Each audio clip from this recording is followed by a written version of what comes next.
परिवर्तन झंडा यूपी में लहरी, परिवर्तन झंडा करके किया जा रहा है आप लोग के नाम पर। और जब सत्ता में पहुंच जाती है तो पिछड़ों का रिजर्वेशन खत्म करती है, नीट का रिजर्वेशन खत्म करती है और बड़े पैमाने पर पिछड़ों और दलितों का, अकलितों का उत्पीड़न करती है। और समाजवादी पार्टी धर्मनिरपेक्ष के नाम पर वोट लेती है और पिछड़ों के नाम पर वोट लेती है। और जब सत्ता में जाती है और जब पुलिस की, दरोगा की, सिपाही की, परगना मजिस्ट्रेट की भर्ती होती है तो फिर उसको मुसलमान और पिछड़े नजर नहीं आते, वो कुछ लोगों की सरकार होकर के रह जाती है। सही है कि गलत? सही है कि गलत? आज के लोगों की हिस्सेदारी की लड़ाई बाबू सिंह कुशवाहा लड़ रहे हैं और उस लड़ाई में बाबू सिंह कुशवाहा के साथ ओवैसी भी साथ खड़ा है। मेरी आप तमाम से गुजारिश है कि आप यहां से हमारे भाई लक्ष्मी सागर को वोट देकर कामयाब करिए। और यहां पर जो टोपी पहनता है, जो नहीं पहनता है, जो दाढ़ी रखता है, ये जो दाढ़ी नहीं रखता, ये एक सामाजिक न्याय की लड़ाई है। और इससे ध्रुवीकरण की राजनीति और तुष्टीकरण की राजनीति अगर कोई कर रहा है तो उसका नाम समाजवादी पार्टी और बीजेपी पार्टी है। मुझे ये भी बताया गया कि यहां पर जहानाबाद से अनूप पटेल प्रत्याशी है, जाप पार्टी, तीनों का निशान गैस का सिलेंडर है। आपसे गुजारिश है कि आप इन उम्मीदवारों का साथ दीजिए। और साथ ही साथ ये भी बताना चाहूंगा कि समाजवादी पार्टी बीजेपी को रोकने में नाकाम साबित होगी। आपने 2014 में बीजेपी को वोट दिया था, 17 में दिया था, 19 में दिया था, फिर कैसे जीती बीजेपी? हमने आकर आपको कहा था वोट दो बोल के, हमने तो नहीं कहा था ना। तो आपके वोट की कीमत उस वक्त बढ़ेगी, आपकी अहमियत उस वक्त बढ़ेगी जब आप जाप पार्टी का और मजलिस का साथ देंगे। क्योंकि समाजवादी के नेता जानते हैं कि अल्पसंख्यक समाज का मुसलमान हमारा कैदी है, उसका काम सिर्फ दरी बिछाना है, उसका काम सिर्फ गुलामी करना है और उसको दबाया जा सकता है। इसीलिए इस तरह की बकवास समाजवादी पार्टी का प्रत्याशी कर रहा है। तो मेरी आपसे गुजारिश है कि आप अगर अपनी अहमियत को बताना चाहते हैं, और आपकी अहमियत है, अगर आप अपनी अहमियत को बताना चाहते हैं और बताएंगे, आप, मुझे यकीन है आप यहां से जाप पार्टी को वोट दीजिए और कामयाब करिए, इनको विधायक बनाइए। समाजवादी पार्टी बीजेपी को नहीं रोक पाएगी। अगर कोई रोक पाएगा मोदी और योगी को तो उसका नाम बाबू सिंह कुशवाहा है। उस पार्टी का नाम जन अधिकार पार्टी है। भागीदारी परिवर्तन मोर्चा ही बीजेपी से मुकाबला कर सकता है और कर रहा है और पंजा आजमाई करेगा। रहा सवाल देश के प्रधानमंत्री का, तो इनको अचानक मुस्लिम महिलाओं से मोहब्बत पैदा हो गई। हर जगह देश के प्रधानमंत्री जाकर ट्रिपल तलाक, फुला बात कर रहे। मैं देश के प्रधानमंत्री से पूछना चाहूंगा कि इस विधानसभा में खेतों में रात में किसान सो नहीं सकता है, जानवर घुस के खेत को खा लेते। प्रधानमंत्री एक रात यहां पर भी गुजारो, आके आप इन खेतों में गुजारो। देखो पशु घुसकर सुबह तक किसान की फसल को खा लेता है। और प्रधानमंत्री से हम कहना चाहेंगे, मुस्लिम महिला से आपको कोई मोहब्बत नहीं है, आप ड्रामाबाज हैं, आप एक्टिंग करते हैं। अगर आपको मोहब्बत है तो कर्नाटका की उन बच्चियों को अपने घर को बुलाइए, हाथ से चाय बनाकर पिलाइए और कहिए बेटा पढ़ो, हिजाब निकाब पहनकर, तुमको डरने की जरूरत नहीं है। और ये समाजवादी का गुप्ता और नरेंद्र मोदी और योगी आपको डरा रहे हैं। उस कर्नाटका की बच्ची ने क्या कहा था, जब मैं डरती हूं तो क्या नारा लगाती हूं? जब तुमको कोई डराएगा तो क्या नारा लगाओगे? अब डर निकल गया, अब डर को बाकी मत रखो। उम्मीद पर वोट दो जाप पार्टी को, बाबू सिंह कुशवाहा को। ओवैसी का साथ सिर्फ मजबूरी की हालत में मत दो, मुझ पर रहम खाकर मत दो, बल्कि ओवैसी और बाबू सिंह का साथ इसलिए दो कि आपको नेता बनना है, आपको लीडर बनना है। आप कल तक कभी नाराज हुए सपा को तो कभी बसपा को, अरे कब तक इनके पैरों का फुटबॉल बनोगे? आज आपको अपने मुस्तकबिल का फैसला करना है।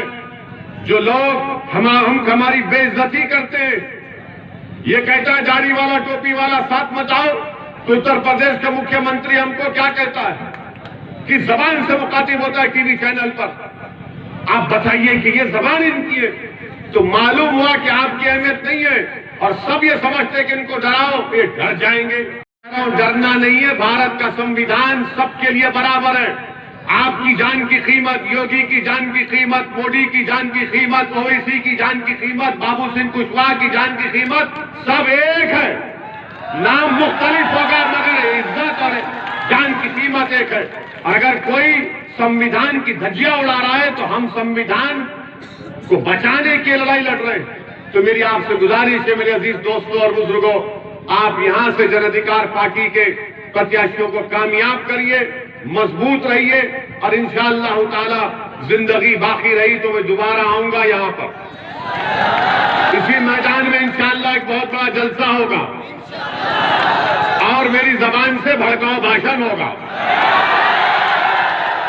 हमको बदनाम भड़काऊ भाषण यानी ये पूरे के पूरे खवाल है क्या? राग निकालती है अपनी जबान से, हैं? तो बहरहाल इंशाअल्लाह आएंगे, फिक्र मत करिए। गोली चलाने वाले थक जाएंगे फिर भी आएंगे यहाँ पर। गोलियां हमको नहीं रोक सकेंगी, ना इनके नाम शनाब बयान। जब तक हम जिंदा हैं, जब तक अल्लाह हमको जिंदा रखेगा, हम कमजोरों की, मजलूमों की बात करते रहेंगे। और अगर कोई चोर किस्म का बुज़दिल ये समझ रहा है कि हम पर गोलियां चला के ओवैसी डर जाएगा, ओवैसी और डर एक जगह जमा नहीं हो सकते, याद रख लो। जिस तरह समंदर के दो किनारे एक नहीं हो सकते, उसी तरह ओवैसी और डर एक जगह जमा नहीं हो सकते। का नाम हक की बात करना, ओवैसी का नाम बहादुरी और मंजलिस बहादुरों की जमात है। आपका काम यह है कि 23 तारीख के दिन निकलकर, सुबह निकलकर अपने बुजुर्गों को साथ लेकर, अपनी माँ और बहनों को साथ लेकर पोलिंग बूथ को जाएंगे और पूरा हर आदमी अपना वोट का इस्तेमाल करेगा। और जब मशीन के पास जाकर बटन दबाएंगे गैस के सिलेंडर पर, तो आप यकीन मानिए उस सिलेंडर से जब गैस निकलेगी तो उस पर सप्पा भी बैठ जाएगी, बाबा भी बैठ जाएंगे। शुक्रिया। तो हमारे राष्ट्रीय नेताओं ने आपके सामने बताया है, स्थानीय मुद्दे भी उन्होंने कुछ चर्चा की, तब भी हम आपको बता दें कि स्थानीय मुद्दे बहुत सारे हैं। हमारी बिनकी जो कस्बा है, हमारा बिनकी अपनी एक समय में आज से 30-40 साल पहले एक औद्योगिक नगर हुआ करता था, वो अपना नाम खो चुका है। तो एक तो मुद्दा ये है हमारा कि हम अपने बिनकी का पुराना खोया हुआ मुद्दा वापस कराएंगे। एक रिंग रोड की भी बात हम लोग करते रहते हैं कि एक रिंग रोड भी होना चाहिए, जिससे कि ये है। और गांव में ढेर सारी गंदगियां हैं, ये भी हमारे एक विकास के मुद्दे हैं। बाकी राष्ट्रीय मुद्दे तो बताते ही हैं लोग। और लड़ाई किससे मानते हैं विधानसभा में अपनी? हमारी किसी से कोई लड़ाई, हम सबसे आगे हैं, हमारे पीछे सब हैं और हमारे पीछे कोई नहीं है। वो खुद आपस में लड़ रहे हैं दूसरे नंबर। जैसे बिनकी व्यापार का एक प्रमुख बिंदु था, उसी तो उस पे क्या आप बता तो रहे हैं कि 40 साल पहले बिनकी में बांदा से, करबी से लोग आते थे, किसान बैलगाड़ियों से यहाँ पर अपना अनाज बेचते थे और यहाँ पर दाल मिले थी, चावल मिले थी। आज वो सब खत्म हो गई है। तो हमारी पूरी कोशिश रहेगी कि उसको दोबारा खोया हुआ अपना वो वापस करें। और रही बात मुसलमानों की, तो उन लोगों ने मन बना लिया। हम जाते हैं गांव-गांव, उन्होंने कह दिया है कि अब हमको अपनी पार्टी, अपना नेता बनाना है, हमको ना किसी को जिताना है ना हराना है। ये आज आपका जोश जो जनता का है, ये जो भीड़ है, आप लोग खुद देख रहे होंगे कि लोगों ने मन बना लिया है कि हमको किसी को नहीं, ना समाजवादी पार्टी को, ना बसपा को, किसी को कुछ नहीं करना है। हमको अपना पार्टी बनाना है, अपने मुस्लिम सपा को छोड़कर के आपके पास आने? हाँ, पूरा आ चुका है। मैं आपको एक बात बताऊं क्या, हमारे देश में 2 तरीके के पैटर्न्स काम कर रहे हैं। एक तरफ आम जनता का होना चाहिए, लेकिन जनता को मजबूत करने की जगह हम देख रहे हैं कि हमारे यहाँ तरह तरह के बहानेबाजी करके सरकार के खजाने को खाली किया जा रहा है। तरह तरह से जनता के रोजगार को छीना जा रहा है, तरह तरह से किसान मजदूरों को कमज़ोर किया जा रहा है। सारे हर बहाने से पैसे खींचकर माफियाओं की जेब में जा रहे हैं। मुझे ऐसा लगता है मेरे देश में कोई नेता नज़र नहीं आ रहा है, सिर्फ माफिया के रूप में काम कर रहे हैं।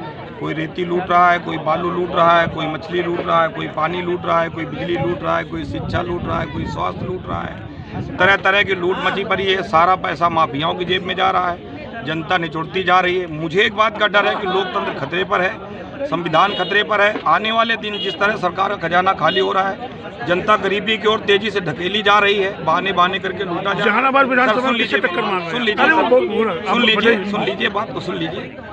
इससे आने वाला टाइम में सरकार के पास इतना पैसा नहीं होगा, जिस तरह खजाना खाली हो रहा है। इस मुद्दे को समझिए कि पुलिस इतनी हो सरकार के पास, उसके पैसा नहीं होगा, लेकिन माफिया के पास निजीकरण होते होते इतना गुंडा और इतना साजो सामान उसके पास साधन होगा कि आने वाला टाइम, आज पुलिस गुंडों को पकड़ती है, कल गुंडे पुलिस को बंद करेंगे। अगर आम जनता बहुत खतरे पर है, इसको लड़ाई की जरूरत है। सभी चैनल्स वाले भाइयों, इस बात को आगे बढ़ाइए। अगर आप विजयी होते हैं तो क्षेत्र के लिए सर्वप्रथम क्या करेंगे?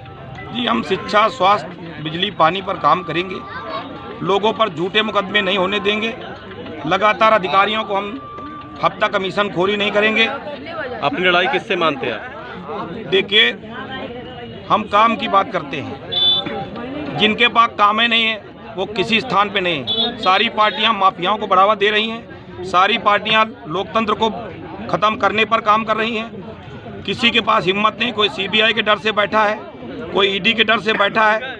सत्ता पाने और पाने के बाद लगातार क्राइम जराइम का सहारा लिया गया, तरह तरह से कानून व्यवस्था बिगड़ती चली गई।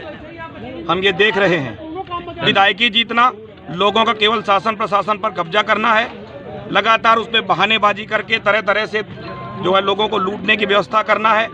जैसा जी यही आपके चल रहा पास बेस वोट आपका अपना है जहानाबाद क्षेत्र में, आपका बेस वोट? देखिए, बेस वोट सब है, हम सबके लिए काम करने वाले हैं। हम हिंदुस्तानी दिल रखते हैं। क्या नाम है? हम जातिवाद धर्मवाद को, पहले से भ्रष्टाचार की जो मूल है, इसको खत्म करना चाहते हैं। हम जातिवादी धर्मवादी नहीं है। जो धर्मवाद जातिवाद की बात करे, जनता से अपील करते हैं कि जो जातिवाद धर्मवाद की बात करे उसको पहले इग्नोर कर दीजिए। वो आदमी आपका नेता बनने लायक नहीं है, वो सिर्फ व्यापारी और गुंडा है। क्या नाम है आपका? अनूप सचान।